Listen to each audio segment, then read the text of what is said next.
Hi, I'm Teresa Matthews, the founder of Three Dimensional Health, a unique, sustainable weight management and vibrant wellness coaching service.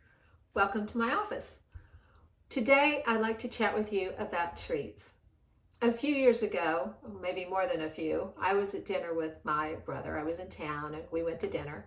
And he was at the tail end of one of his extreme weight loss diets. And when he decides to lose weight, he does it in an extreme way. And he had been in the gym, every day, 87 hours a day, really working hard and starving himself. And because he was getting ready for a once in a lifetime trip to the Kentucky Derby.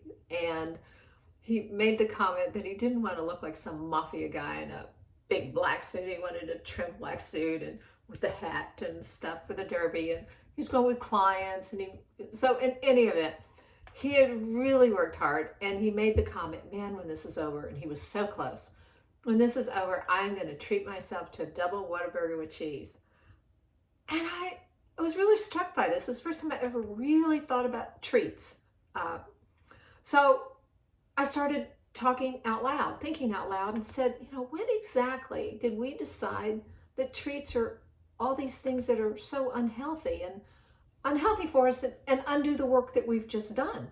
And then again, talking out loud, I said, well, why isn't a treat for you like a great, like a filet mignon with a béarnaise sauce and a good bottle of wine at a fancy restaurant? And he just kind of stared at me for a minute, and then I realized maybe I went wrong by mentioning wine because he doesn't like wine. But in any event, he kind of scoffed and said, I'd never waste my money on that. Of course, he's going to the Kentucky Derby. He's paying for it. But he wasn't going to waste his money on a steak. And so he scoffed and we moved on. And how conversations are, we moved on to other stuff. So about 9 months later, maybe a year later, I was in town again. We were again at dinner, and he was once again at the tail end of some extreme weight loss thing, working out again, many, many hours a day, and it was another big trip. And he made the comment, and I kid you not, he said, man, when this is over, I'm going to treat myself to the best steak in town. Now, I have enough sense being the older sister not to remind him that I had suggested that to him. But in any event, I could have fallen off my chair. It was just priceless. So the next time you're thinking about a treat, ask yourself if that item should be a treat. I mean, is it healthy or unhealthy? When did it become a treat? Were you a kid? Was it something mom brought you because you got good grades? Is it time, is it time for something that's a little more aligned with who you are today and the things that you like to do and the things that you appreciate today? Maybe as a kid, a brownie with ice cream was something that you really, really appreciated, but now as a grown-up, maybe it's Titleist golf balls or, in my case, shoes. So ask yourself some questions like this.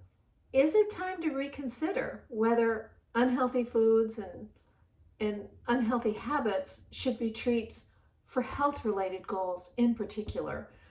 And do they deserve this elevated status of treats at this point in your life? Don't get me wrong, I'm all for treats. I just think the treats should be true rewards. And also, I'm no paragon of virtue. I end a lot of my days, not the majority, but many of them, with 2 squares of dark chocolate. I have a little bit of a sweet tooth. That's the deal. And I satisfy it, but I don't go overboard. So you don't have to be a paragon of virtue with this treat thing, but maybe it's time to chip away at a couple of the more egregious ones that may set back some of the really great health goals you're working toward and achieving. So in general, whatever your treat, make sure it brings you true lasting value for the person you are today, because that, my friend, is a true treat. So let's dig in a little bit deeper in terms of how to demote these things from treat status.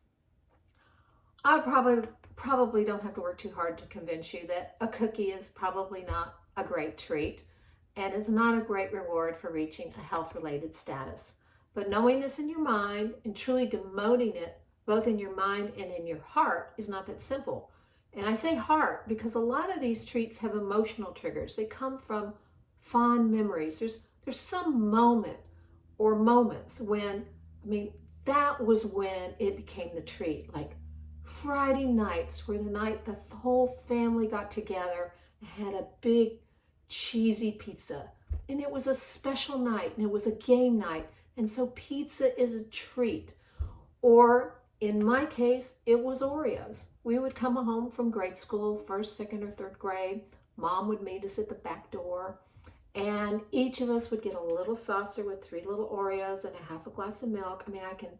I can take myself back there in my mind so easily, even now. And I get all warm and fuzzy even thinking about it. But I've now worked with this memory, and I realize it wasn't the Oreo. Though that was a bit player in my memories and my emotional tie to it. It actually hasn't even taken that much work to knock Oreos off that exalted perch it had held for so long and that hold it had on me. So the first thing I did was remind myself again that it was just a prop, a minor bit player in this memory, this movie memory that I replay in my mind, and that the real emotional tug was my mom meeting us at the back door and taking the time to do that for us and sitting with us at that little Formica kitchen table and us telling our stories about the day and funny things that happened and her laughing at knock jokes or consoling us if the teacher was mean or some kid picked on us or whatever. It was just, that's the emotional tie. It's not the Oreo. It was that time sitting together, the 3 of us with our mom, and having her focus on us that way at the end of a school day. But then I went one step further and I dissected the Oreo itself. And so I began picturing in my mind over and over that the Oreo was made in the kitchen with my mom. She didn't have an apron on. There was no smell of vanilla in the kitchen.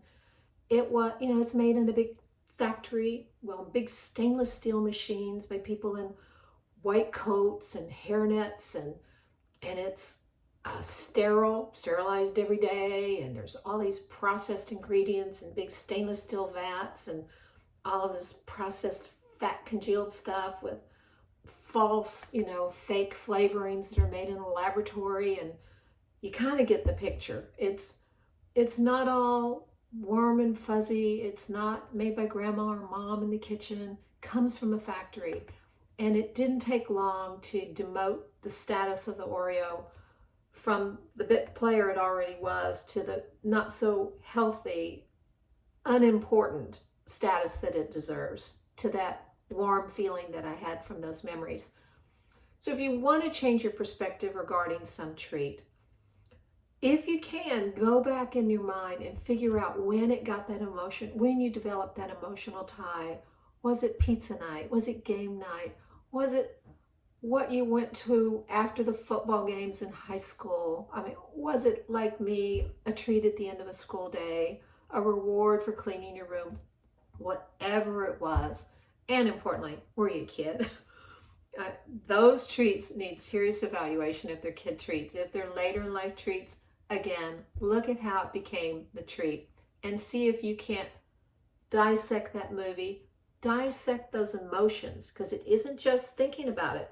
If it was just thinking about it, if it was that simple, we all know what's healthy and what's not healthy. We'd all do it and that'd be the end of it. And we'd all be at a healthy weight. Easy, end of report. It's the emotional ties. So go back to that movie and demote the treat to the bit player status that it deserves. And actually, if you can, make it a villain. Because, eventually, the Oreo really is, as I became an adult, became a villain. It became a saboteur to the goals that I was setting. With a movie, we often know who the bad guy is before the hero knows, right? We see the kind of side look out of the eye of the villain, and the music starts changing when the villain walks into the room, and we see things the hero doesn't see, but eventually the hero catches on. Now, I want to step into a little physiology at this point and tell you what's going on in your brain. Physiologically, as you listen to me right now, you're building new neural networks. And so everything I've been describing to you has been about how to take apart an old neural network in your brain and build a new one. And these neural networks, think of them as a movie, the film in a movie. There's this movie playing in your head. It's tied to a memory, it's tied to emotions, it's got this pull. And we all have favorite movies, right? So physiologically, what I'm teaching you is a skill to take apart that old movie, to cut it apart into pieces, figure out the good parts of them and keep those emotional ties, but attach them to something else. I remember my mom doing that.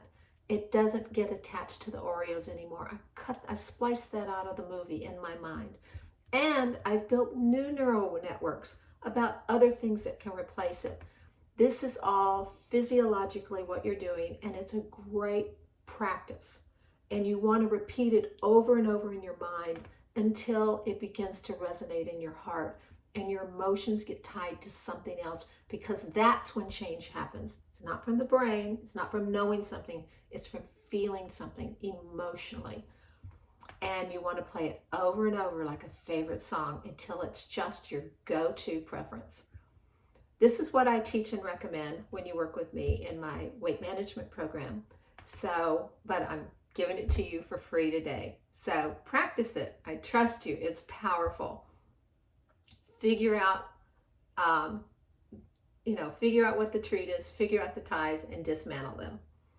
Now, as I wrote the script for this little video, because I do need to practice. I'm so nervous doing this. But as I wrote the script and a couple others for some other YouTube videos I'm dying to do, I was already thinking about treats to reward me. And I can assure you it's not a trip to the bar, it's not some unhealthy food. I've actually decided on a new golf outfit that I have my eye on. It's a little pricey, but this is hard to do. So decisions. Those are the treats I'm working on right now as I film this. So the next time you reach for a treat, stop yourself and ask whether it's good for you or not.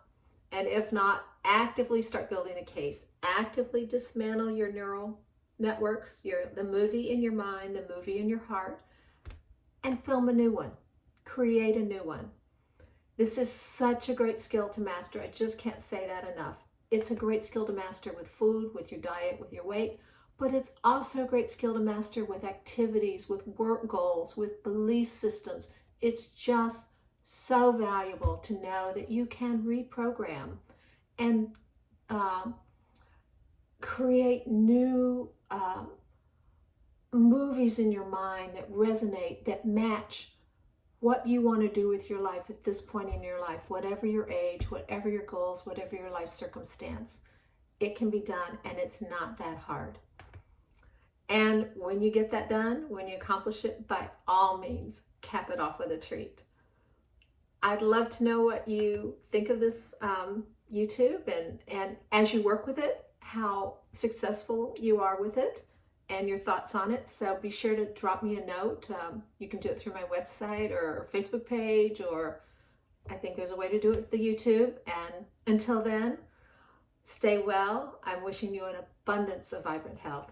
Bye.